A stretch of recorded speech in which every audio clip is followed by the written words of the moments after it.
తెలంగాణలో రైతు ఉద్యమాన్ని మొదలు పెడతామని అన్నారు. నిజామాబాద్ పార్లమెంటు భారత అభ్యర్థి బాజిరెడ్డి గోవర్ధన్ రెడ్డి బీఆర్ఎస్ పార్టీ అధ్యక్షుడు కేసీఆర్ పిలుపు మేరకు రైతులకు బోనస్ మరియు నష్టపోయిన పంటకు నష్టపరిహారం చెల్లించాలని కోరుతూ నిజామాబాద్ అర్బన్ మాజీ ఎమ్మెల్యే బిగాల గణేష్ గుప్తాతో కలిసి ఆయన జిల్లా కలెక్టర్కు మెమోరాండాన్ని అందించారు.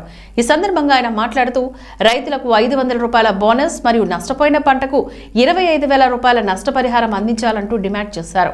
ఎన్నికల సందర్భంగా ప్రభుత్వం ఇచ్చిన హామీలను నెరవేర్చడంలో విఫలమైందని, రైతులను మోసం చేసిందని దుయ్యబట్టారు.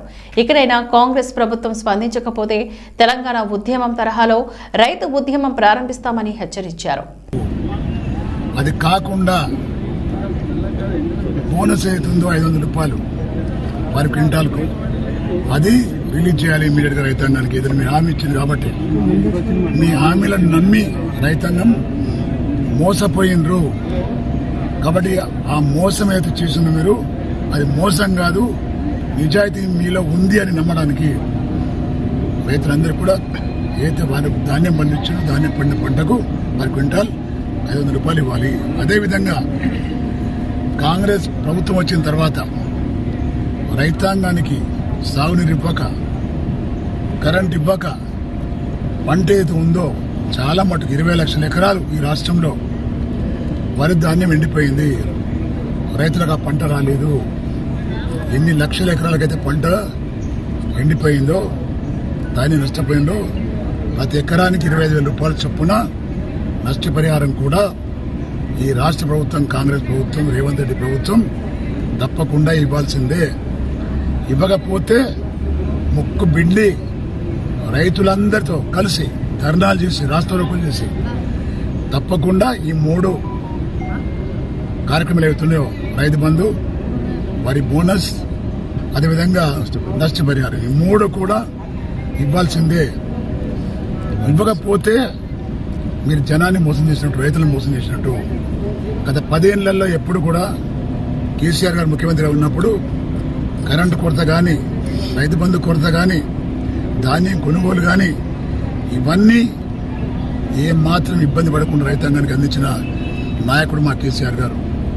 కానీ ఇవాళ మీరు ఏవి కూడా సమయానికి ఇవ్వకుండా కాలయాపన చేస్తూ గత ప్రభుత్వం మీద అభాండాలు వేస్తూ టైంపాస్ చేస్తుంది తప్ప ఇది పరిపాలన కాదు. ఇది మోసం పరిపాలన. ఇది జనం చూస్తున్నారు. గ్రామాలలో మీరు ఇచ్చిన హామీలు కూడా ఏ ఒక్కటి అమలు అయితే లేవు. ఇంకా చూస్తున్నారు. 115 రోజులు అయితే ఈ రోజు వరకు. ఈ 115 రోజులు కూడా ఏ పని చేయడం లేదు. కాబట్టి మేము డిమాండ్ చేస్తున్నాం, బీఆర్ఎస్ పార్టీ ద్వారా డిమాండ్ చేస్తున్నాం. ఈరోజు కలెక్టర్ ప్రతి కలెక్టర్ ఆఫీస్లో కలెక్టర్లకు మేము మెమోరాండం ఇచ్చాం. ఆ మెమోరాండం దృష్టిలో పెట్టుకొని ఇప్పటికైనా మీరు మా డిమాండ్ను, రైతుల పట్ల మేము చేస్తున్న డిమాండ్ను తప్పకుండా తీరుస్తారని మేము ఆశిస్తున్నాం. ఒకవేళ చేయకపోతే ఫర్దర్ యాక్షన్ అవుతుందో మా నాయకుడు 6వ తేదీ వరకు చూస్తాం. మేము 6వ తేదీ తర్వాత ఆందోళన విస్తరణ చేస్తామని చెప్పి మనం చేస్తున్నాం. జై తెలంగాణ. పార్టీ అధ్యక్షులు, తాజా మాజీ ముఖ్యమంత్రి కేసీఆర్ గారు రైతు పక్షపాతి అనేటటువంటి విషయం మనందరికీ తెలుసు. తను జాతీయ స్థాయిలో పార్టీని విస్తృతం చేయాలనుకున్నప్పుడు ఒకే ఒక్క నినాదం తీసుకున్నారు, అబ్కీ బార్ కిసాన్ సర్కార్. అంటే రైతుల పట్ల వారికి ఉన్నటువంటి మక్కువ, ప్రేమ ఇంతకంటే ఎక్కువ చెప్పాల్సినటువంటి అవసరం లేదు. ఈరోజు రైతులకు అన్యాయం జరిగిందని చెప్పేసి గ్రహించి మరి గ్రామ బాట పట్టి రైతులతో మమేకమై వారికి జరిగినటువంటి నష్టాన్ని బేరీజు వేస్తూ వారికి ధైర్యం చెప్తూ వస్తున్నారు. మరి ఈ ప్రభుత్వం ఒక్క విషయం గుర్తుంచుకోవాలి. మేము అడుగుతుంది చాలా న్యాయమైనటువంటి కోరిక. 25,000 రూపాయలు పంట నష్టానికి 500 రూపాయలు మరి అధికంగా ఎకరానికి క్వింటాల్కి ఇవ్వాలని చెప్పేసి, బోనస్ ఇవ్వాలని చెప్పేసి మేము డిమాండ్ చేస్తూ ఉన్నాం. ఒకవేళ దిగి రాకపోతే ఈ ప్రభుత్వం, ఎందుకంటే మనం చూస్తున్నాం రైతు బంధులో కూడా 5 ఎకరాల మట్టుకే మరి కట్ చేస్తున్నారు. పెద్ద పెద్ద మాటలు మాట్లాడేది. కేసీఆర్ గారు నమ్మిన సూత్రం ఒకటే, 5 ఎకరాలు ఉందా, 10 ఎకరాలు ఉందా, 50 ఎకరాలు ఉందా అనేటటువంటి ముచ్చట కాదు. భోజనం పెడుతుంది రైతు చిన్న రైతా పెద్ద రైతా కాదు, వాళ్ళందరికీ కూడా మేము రైతు బంధు ఇస్తామని చెప్పారు, మాటలు చూపించారు. మరి రైతు బంధు కూడా బేషరతుగా ఇవ్వాలి.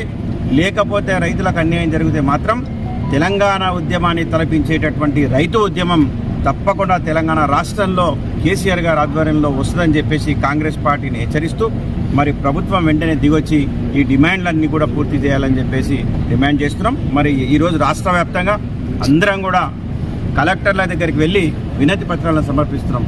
ఈరోజు నేను, మా అన్న బాజిరెడ్డి గోవర్ధన్ గారు, మా వీజీ గౌడ్ గారు, మా జిల్లా పరిషత్ చైర్మన్ గారు, మా మేయర్ గారు, మండల్ ప్రెసిడెంట్లు, జెడ్పీటీసీలు, జిల్లాలో ఉన్నటువంటి ప్రముఖులందరం కూడా